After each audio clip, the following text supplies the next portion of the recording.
wabarakatuh.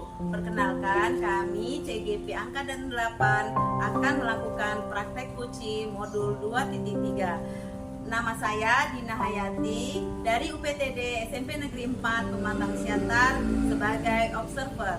Dan teman saya, perkenalkan, nama saya Hana Delima Sidaputan dari SD SWG KPS 1 Lampu Merah sebagai coach. Dan teman saya, perkenalkan, nama saya Mevrina Lubis dari SMA Swasta Teladan berperan sebagai coach. Selamat menyaksikan. Selamat siang Bu Delima. Selamat siang Bu Dina.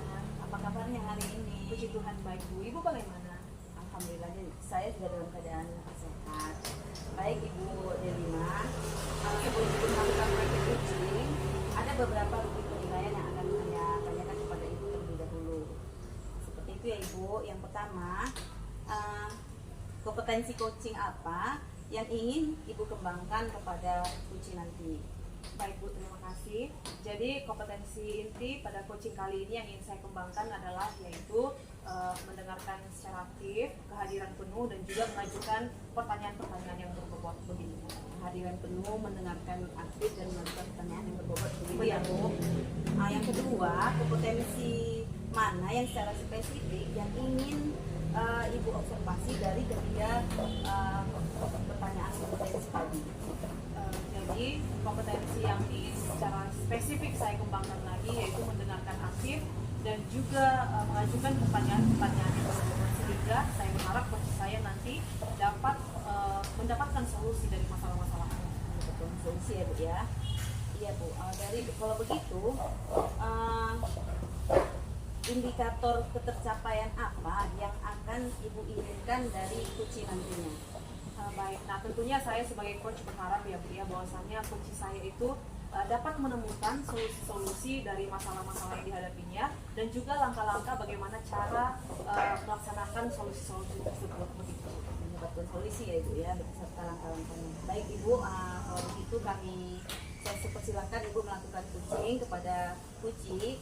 Nanti kita akan bertemu kembali dan saya akan melihat atau mengobservasi Ibu sambil Ibu melakukan coaching kepada Puji. Baik Bu, terima kasih. Selamat siang Ibu. Selamat siang Bu. Selamat siang Ibu Mei. Selamat siang Bu. Apa kabarnya hari ini? Hari ini aku baik, cuman kurang bersemangat. Kelihatan ya Bu ya dari raut wajahnya, memang sepertinya ada sesuatu ya. Oke Bu Mei, terima kasih sudah datang ke coaching kita kali ini. Nah Bu Mei, waktu kita memang tidak banyak ya. Kita mau bicara tentang apa nih? Begini Bu, hari ini aku dipanggil buat kepala sekolah. Kebetulan saya bertugas untuk menyusun pembagian kelas. Dan kebetulan kelas itu ada 6 kelas dan salah satu kelasnya itu ada kelas plus. Jadi saya mulai membagi orang-orang yang masuk kelas plus tersebut. Setelah beberapa bulan dari pembelajaran, ada salah seorang siswa di kelas itu yang bermasalah. Artinya di sepanjang pembelajaran dia sering mengantuk, kemudian tugas-tugas juga tidak dikerjakan. Kepala sekolah memanggil saya, dia mengatakan bahwa ibu tidak jeli melihat siapa orang-orang yang tepat untuk kelas tersebut. Jadi dari pembicaraan kami dengan kepala sekolah, bapak ibu menunjukkan supaya siswa tersebut dipindahkan ke kelas lain. Itu menjadi dilema bagi saya karena kebetulan si anak ini berasal dari keluarga yang broken. Ayah dan ibunya sudah berpisah, dan sekarang dia tinggal bersama ayahnya bertiga dengan ada abangnya. Jadi sepulang sekolah memang dia pekerjaannya adalah ikut untuk yang dorsmet ya, itulah yang dikerjakan mulai pulang sekolah sampai sore hari. Jadi dari pemantauan saya ketika saya memanggil anak tersebut, dia mengatakan memang dia capek, dia sangat capek. Jadi malamnya pun dia mengantuk, akhirnya PR pun tidak dikerjakan, paginya pun dia mengantuk. Itu yang membuat dia artinya kurang bersemangat belajar. Kalau dari segi kemampuan dia untuk mencerna pelajaran, dari segi IQ saya perhatikan karena kebetulan saya masuk di kelas dia pelajaran fisika, saya melihat sebenarnya si anak ini cukup pintar, ya cukup pintar. Cuman mungkin orang tua atau latar belakang keluarga yang membuat dia merasa minder dengan teman-temannya, dan itu membuat saya bingung. Saya bingung, Bu. Kalau saya pindahkan nanti dia ke kelas yang lain, tidak di kelas musik itu lagi, saya takutnya dan saya khawatir dia akan semakin down. Akhirnya dia tidak mau belajar, bahkan dia juga pernah mengungkapkan bahwa dia tidak mau sekolah lagi. Dengan latar belakang kondisi keluarganya, itu yang menjadi beban bagi saya, sehingga saya pun bingung apa yang harus saya lakukan. Baik Bu Mei, jadi dari yang saya tangkap ya dan keluh kesah Ibu ada beberapa permasalahan ini seperti complicated gitu ya Bu ya. Yang pertama itu masalah Ibu dipanggil karena dianggap tidak kompeten ya memilih anak-anak yang harusnya berada di kelas plus gitu ya. Yang kedua adalah masalah anak yang memang kurang termotivasi lah kita bilang ya, karena minat belajarnya itu menurun ya. Ditambah lagi ternyata dia adalah anak broken home. Nah seperti itu Bu. Nah dari coaching kita kali ini kira-kira Ibu ingin mengharapkan apa dari coaching kita ini? Iya. Sebenarnya begini, saya berharap dia tetap berada di kelas itu.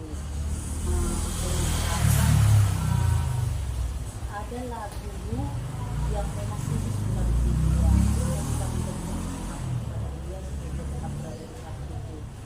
Itu sebenarnya keinginan saya yang paling dalam. Artinya dia jangan sampai dipindahkan dari kelas itu. Itulah keinginan saya. Ya. Nah tadi kan Ibu sudah katakan nih sebenarnya si anak itu menurun belajarnya ya, itu semua disebabkan karena broken home tadi ya, karena ada masalah keluarga. Nah kalau menurut Ibu nih apa yang bisa Ibu lakukan? Jadi saya sempat berpikir begini, saya harus rela meluangkan waktu saya untuk membantu dia belajar. Jadi saya memang sudah pernah berkomunikasi dengan dia. Sepulang sekolah, akhirnya dia membawa bekal untuk makan siang dari rumahnya.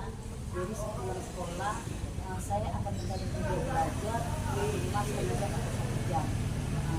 Jadi akhirnya dia perkembangan belajar dia, kemudian misalkan tugas-tugas dia. Karena kalau kita mengharapkan malam hari atau pulang sekolah dia mengerjakan PR atau tugas-tugas yang lain, itu rasanya agak sulit. Jadi saya sedang memikirkan saya akan mendampingi dia belajar. Ketika saya mendampingi dia belajar, biarlah di situ dia mengerjakan tugas-tugasnya atau PR-nya. Jadi ketika pulang nanti ke rumah malam hari dia tidak terbeban lagi dengan tugas-tugas. Oke, baik.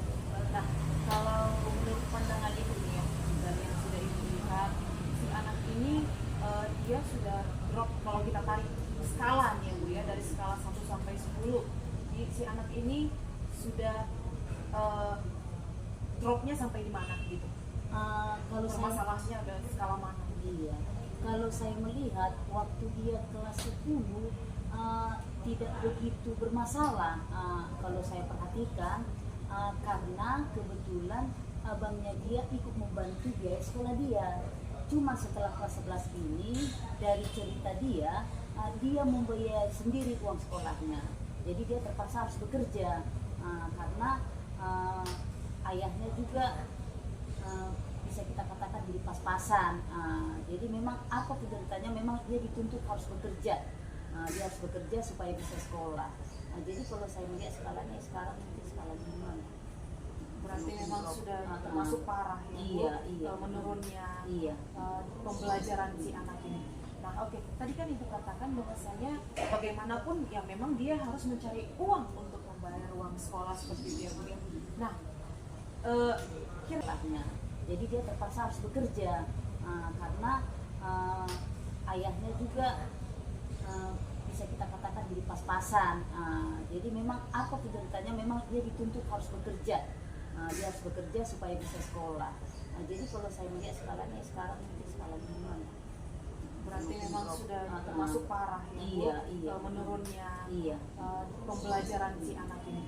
Nah oke, tadi kan Ibu katakan bahwasanya bagaimanapun ya memang dia harus mencari uang untuk bayar uang sekolah seperti itu ya Bu ya.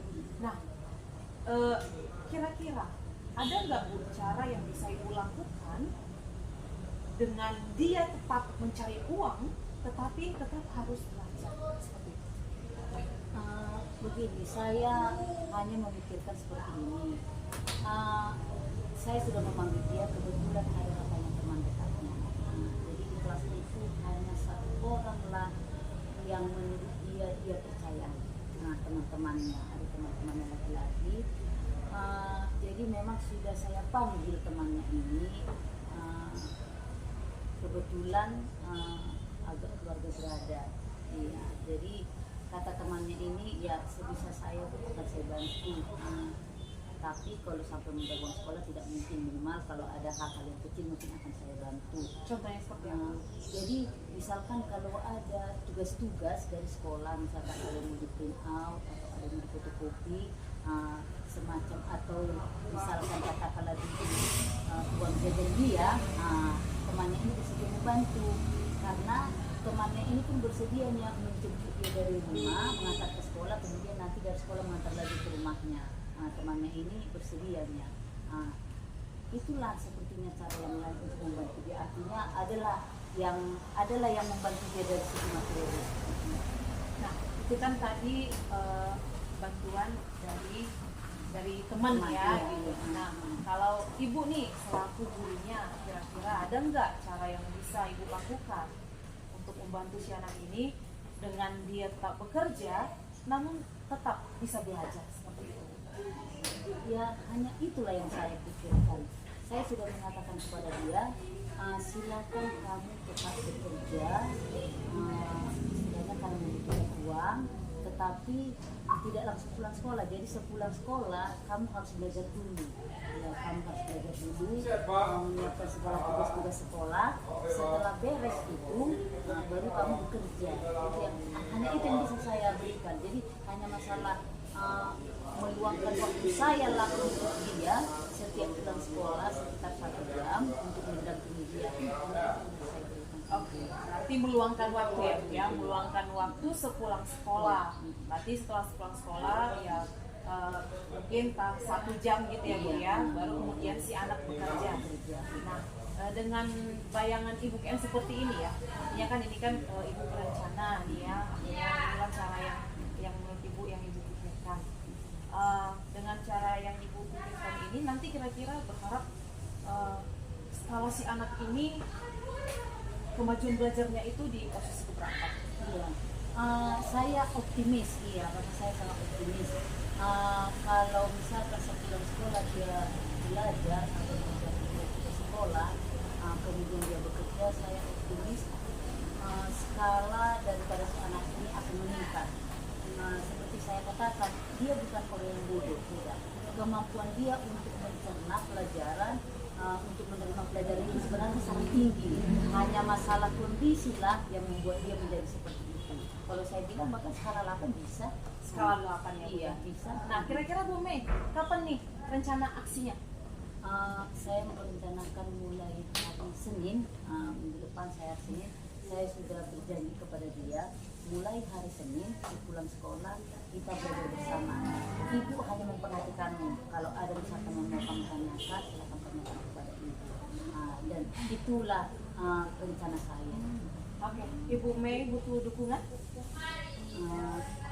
Dukungan ya sebenarnya itu saya membutuhkan dukungan dari teman-teman, tapi dari teman-teman rekan sekolah dari sekolah dan khususnya kepada guru-guru yang masih di situ. Dan memang saya juga sudah berpikir ingin konsultasi kepada wali kelasnya. Kebetulan saya bukan lagi wali kelasnya. Saya konsultasi kepada wali kelasnya kira-kira apa yang bisa kita lakukan terhadap si anak. Dan wali kelasnya juga bersedia memberikan apa yang diperlukan si anak dari segi misalkan memang punya HP, untuk bahan-bahan pelajaran. Bahkan saya sudah pernah bicara sama wakil kepala sekolah dan bapak bilang kalau sampai jam 2:30-nya silakan si anak di sekolah, wajib akan tetap dijalankan. Tapi setelah 2:30 sampai atas ya untuk bagi akan dilakukan. itulah yang bisa kami berikan kepada sekolah. Baik Bu Mei. Jadi kira-kira sudah mulai tercerahkan ya Bu Mei ya. Oke, jadi karena waktu kita memang sangat singkat ya Bu Mei ya. Jadi kita sudah berada di penghujung coaching nih. Kira-kira apa nih kesimpulan yang Bu Mei dapatkan dari coaching kita kali ini? Ya, saya juga dan pikiran saya semakin terbuka bagaimana supaya si anak ini tetap sekolah dan si anak ini tetap bekerja supaya pada akhirnya nanti masa depan dia ya cerahlah, tidak lagi menjadi apa namanya. Saya berharap dia bisa menjadi menjadi teladan juga bagi keluarganya, bisa ditujukan kepada orang tuanya bahwa bagaimanapun kondisi dia, bahwa dia bisa menjadi manusia yang berhasil. Baik, amin ya, semoga ya Bu ya. Amin, Ya, amin. jadi terima kasih Bu Mei sudah datang ke bincang-bincang kita kali ini ya. Semoga juga coaching kita kali ini berguna untuk Bu Mei dan juga untuk si anak ke depannya. Nah, sampai bertemu di coaching minggu depan ya Bu Mei, karena saya juga ingin mendengarkan cerita itu juga tentang bagaimana kemajuan si anak Iya, tersebut ya. dan Baik saya Bu Mei. merasa lega. Ya, syukur ya. Baik, terima kasih Bu Mei. Ya Ibu Delima, selamat siang Ibu Dina. Tadi Ibu sudah melakukan kegiatan coaching ya. Saya lihat tadi prosesnya sangat berjalan lancar dengan melakukan alur tirta dan seperti itu ya Bu. Lalu kemudian sedikit yang ini saya tanyakan, apa saja yang sudah Ibu dapatkan pada saat coaching tadi? Baik Bu, terima kasih. Jadi memang selama coaching tadi saya telah mendapatkan dan melihat juga melakukan alur coachingnya itu sesuai dengan alur tirta, yaitu tujuan, identifikasi, rencana aksi dan juga tanggung jawab. Nah, jadi saya melihat juga bahwa coach saya itu sudah bisa mendapatkan solusi dari masalah-masalah yang dihadapinya. Seperti itu ya Bu ya, dengan menggunakan alur tirta dari tujuan, identifikasi, lalu kemudian rencana aksi dan tanggung jawab. Benar. Seperti itu ya Bu.